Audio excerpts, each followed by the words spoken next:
Picture a country that fought for its freedom, won it, built an army, a currency, a parliament, and then, 22 years later, watched it all get erased by two dictators who hadn't even invaded yet. That's Estonia. The strange part, that same country did the whole thing over again 70 years later, and this time it kept it. So the real question isn't how did Estonia become independent? It's why did it take twice, and what changed the second time? Start with geography. Estonia sits on the Baltic Sea, flat, fertile, with good harbors, right at the crossroads between Russia and the rest of Europe. Great spot for trade. Terrible spot if you want to be left alone.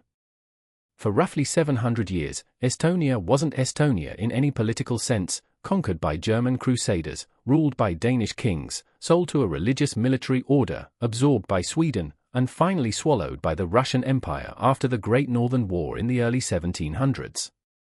Estonians farmed the land, Germans and Russians owned it and ran it. Then, in the 19th century, something shifted. Serfdom was abolished, literacy spread, and a wave of national pride built what historians call the Estonian national awakening. It didn't create a country. It created the idea that there should be one. And ideas like that just sit there, waiting for a crack in the wall. That crack opened in 1917 and 1918. World War I tore the Russian Empire apart from within.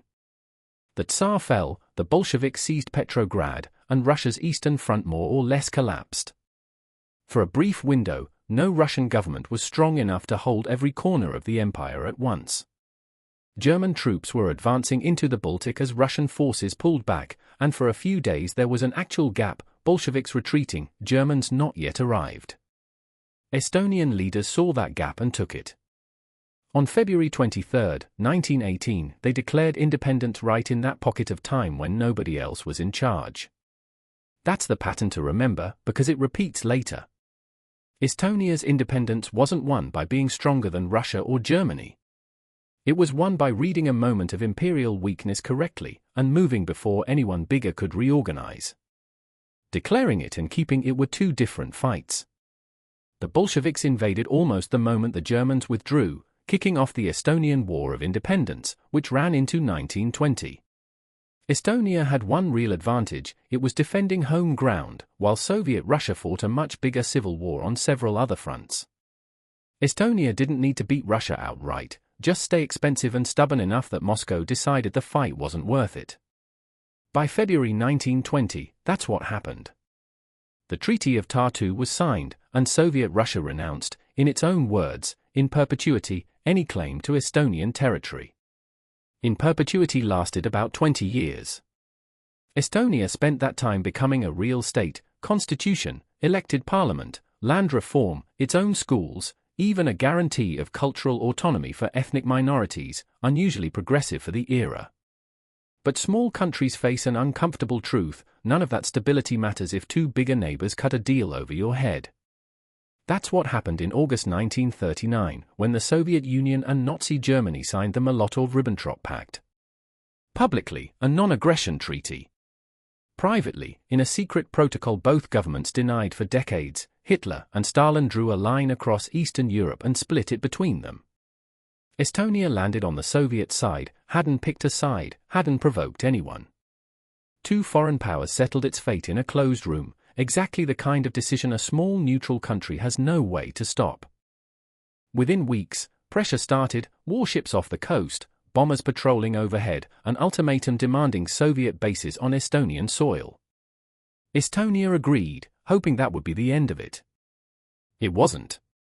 By June 1940, with tens of thousands of Soviet troops already inside the country, Moscow forced a full takeover.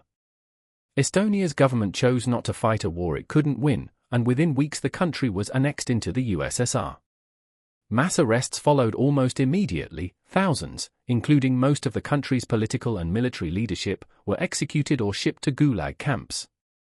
In June 1941 alone, around 10,000 civilians were deported to Siberia, nearly half never came back. Then it got worse before it got better.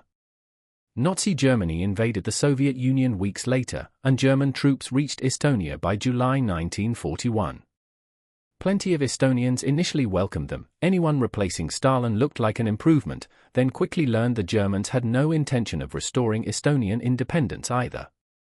Estonia spent the rest of the war squeezed between two totalitarian powers that each saw it purely as land to use. When the tide turned and Soviet forces pushed back through in 1944, Estonia was reoccupied, this time for good, becoming the Estonian SSR for the next 47 years. Resistance didn't fully stop. Armed fighters known as the Forest Brothers held out in the countryside into the 1950s, but militarily, the door was shut. So if independence was ever coming back, it wasn't coming back through guns. It came back through something much harder to suppress, a population that simply refused to forget who it was. That refusal had a delivery system that ran through music. Estonia had a tradition of massive national song festivals stretching back to 1869, and Soviet authorities let them continue for decades because singing folk songs in public looked harmless. Not a protest march, not a leaflet, just people singing. That gave Estonians a legal, deniable space to express a national identity the regime was actively trying to erase. By the late 1980s, when Gorbachev's reforms, glasnost and perestroika, loosened the rules on speech just enough, that tradition turned into something the Kremlin hadn't planned for. In June 1988, hundreds of thousands gathered at the Tallinn Song Festival grounds and spontaneously sang songs effectively banned for being too patriotic. An activist named Heinz Vork watched it happen and gave it the name that stuck, the Singing Revolution. What followed is a masterclass in dismantling an occupation without giving the occupier an excuse to send in tanks.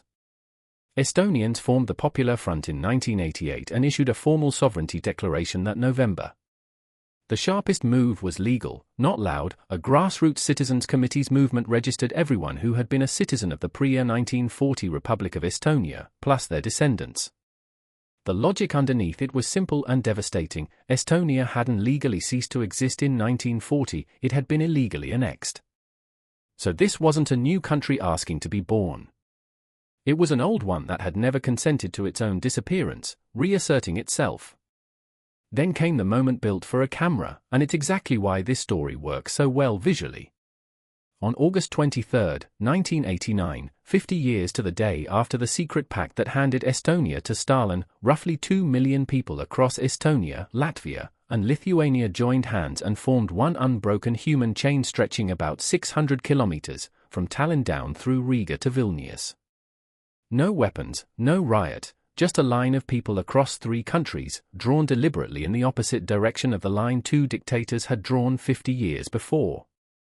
It was broadcast around the world, and it reframed Baltic independence from a political argument into something that looked, to anyone watching, like an obvious historical wrong waiting to be corrected. Momentum kept building. Lithuania declared independence first, in March 1990. Estonia held its own referendum in March 1991, an odd move if you already think you're legally independent, but by then the goal was global undeniability, not legal proof. Turnout hit 82%, and 64% of all eligible voters backed independence outright. The final domino fell almost by accident, in Moscow. In August 1991, hardline Soviet officials tried to remove Gorbachev in a coup, hoping to stop his reforms before they dissolved the Union. For a few days, the center of Soviet power simply stopped functioning, and just like in 1918, Estonia spotted the gap and moved through it. On August 20, 1991, while the coup was still unfolding, Estonia confirmed its independence.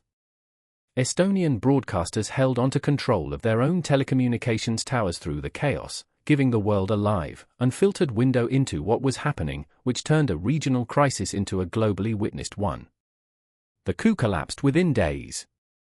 Russia recognized Estonian independence on August 25, the Soviet Union followed on September 6, and 3 months later the USSR didn't exist at all. So why twice? Because both times, the door only opened for a few days, at the exact moment the empire holding Estonia was too distracted by its own collapse to keep holding on.